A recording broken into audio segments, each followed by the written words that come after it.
Yuk kita dengarkan cerita si Pitung, cerita anak dari Betawi.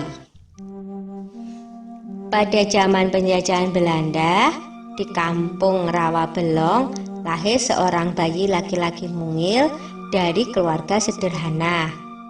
Ayah dan ibu bayi itu adalah seorang petani. Kehadiran bayi itu tentu saja menambah kebahagiaan pada keluarga sederhana itu. Mereka beri nama bayinya Pitung. Pagi itu, di balai-balai bambu depan rumah, Ibu Pinah sedang menggendong Pitung kecil. Setiap selesai memandikan, Ibu Pinah selalu menggendong bayinya sambil berjemur di depan rumah dan berdoa. "Anakku sayang, kamu harus sehat ya. Kelak kamu harus menjadi manusia yang berguna bagi nusa dan bangsa." Tak terasa, Pitung mulai menginjak usia remaja. Selain belajar mengaji, ia juga belajar ilmu bela diri. Dengan cepat, Pitung menguasai seluruh jurus yang diajarkan oleh sang guru. Sampai akhirnya, sang guru mewariskan ilmu Pancasona kepadanya, yaitu ilmu kebal senjata. Suatu hari, Pitung menyaksikan kekejaman centeng-centeng Babah Lim, si tuan tanah. Mereka mendatangi rumah dan merampas harta benda yang ada karena tidak membayar pajak dan upeti.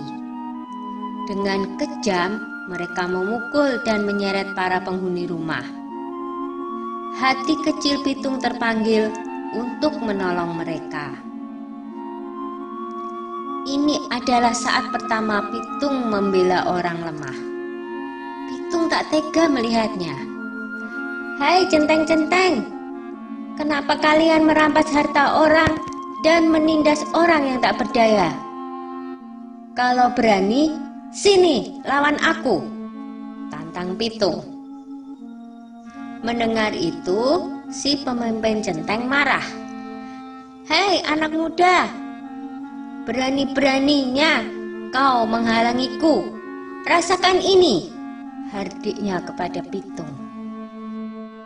Pemimpin centeng menyerang Pitung dengan gencar, tetapi Pitung berhasil mengalahkannya dengan mudah. Pemimpin centeng itu roboh dalam 2 jurus. Anak buahnya pun melarikan diri ketakutan. Sejak saat itu, Pitung bertekad untuk membela orang yang tertindas. Dengan penuh semangat, Pitung mengajak para penduduk desa untuk bersatu melawan penjajah. "Kita harus lawan segala penjajahan. Tidak ada yang boleh merampas harta milik kita. Ini adalah tanah kita. Jangan mau diperbudak oleh kompeni," kata Pitung bersemangat. Semua setuju dengan ajakan Pitung. Para tuan tanah dan kompeni menjadi resah. Mereka mengadukan perlawanan itu kepada pemerintah Hindia Belanda. Scott Heine, pemimpin tertinggi di Batavia, memerintahkan aparat untuk menangkap Pitung. Ia menawarkan hadiah besar bagi siapa saja yang bisa menangkap Pitung. Kompeni menangkap Pak Piun dan Haji Niapin untuk memaksa Pitung menyerahkan diri. Mereka dimasukkan ke penjara di Grogol. Berita itu sampai di telinga Pitung. Ia tidak tega dengan keadaan ayah dan gurunya yang disiksa. Pitung membuat perjanjian dengan kompeni untuk menyerahkan diri dengan syarat ayah dan gurunya dibebaskan dari penjara. Pada suatu hari, kompeni membawa Haji Niapin ke alun-alun kota dengan dijaga ketat oleh pasukan polisi bersenjata. Lalu, Pitung muncul seorang diri. Ia meminta agar gurunya dibebaskan dulu. Setelah Haji Niapin dibebaskan, Pitung maju menyerahkan diri. Pasukan polisi membidikkan senjatanya ke Pitung.